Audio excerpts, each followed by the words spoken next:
Bienvenue à tous. Le président chinois Xi Jinping a signé lundi 15 accords, dont des prêts et des dons d'une valeur de plusieurs millions de dollars avec le Rwanda, dans le cadre d'une tournée visant à renforcer les relations avec les alliés africains. Dans le cadre de son premier voyage à l'étranger depuis sa réélection en mars dernier, Xi s'est rendu la semaine dernière au Sénégal pour conclure une série d'accords commerciaux.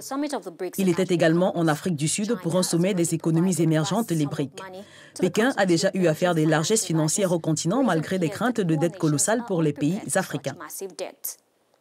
Narcisse Ndoumbe et Ignatius Anor.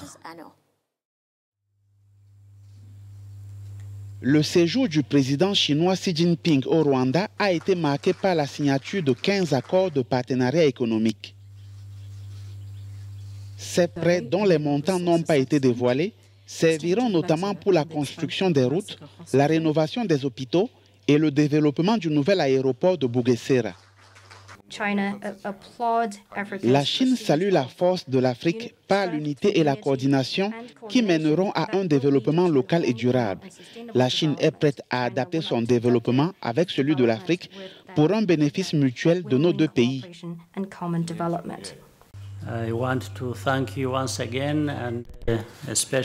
Je tiens à vous remercier une fois de plus. Je suis particulièrement heureux d'être témoin de la cérémonie de signature et de l'engagement sur de nombreux accords bilatéraux entre la Chine et le Rwanda.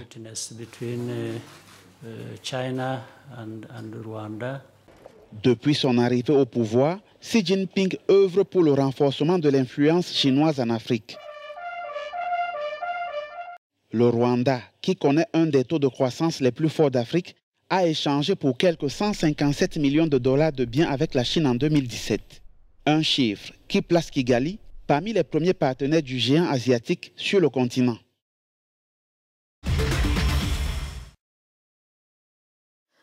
Dans un pays où les communautés d'agriculteurs ont été ravagées par l'exode des jeunes vers les grandes villes pour gagner leur vie, Okocha a fait ses armes dans les activités de transport et de logistique de sa famille, puis a décidé de se frayer un chemin dans le secteur agricole du Nigeria, aujourd'hui en plein essor.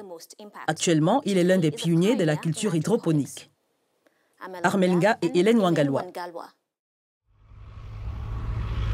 Au Nigeria, de plus en plus de jeunes se lancent dans l'agriculture. Un secteur porteur dans un pays gigantesque avec près de 180 millions de consommateurs.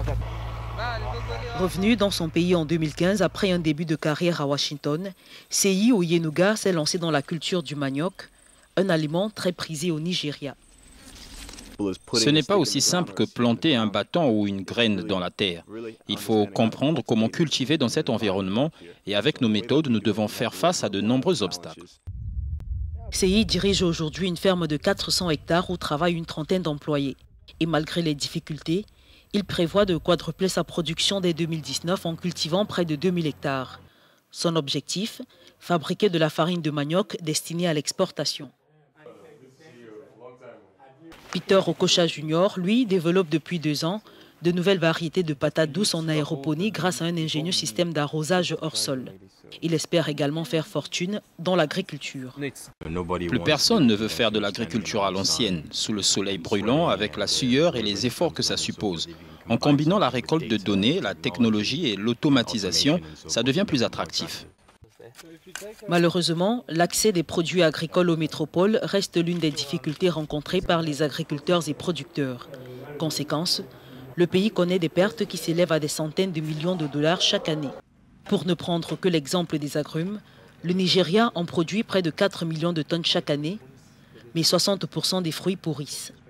Et le pays importe pour 315 millions de dollars de jus concentré par an, soit 91% de sa consommation, selon le rapport 2009 du Réseau mondial d'information agricole. Merci d'avoir regardé. Envoyez vos questions, commentaires et suggestions sur Twitter @AfricaNews ou me joindre directement sur @AfolaKG et sur Facebook @AfolaKewinleye. Au revoir.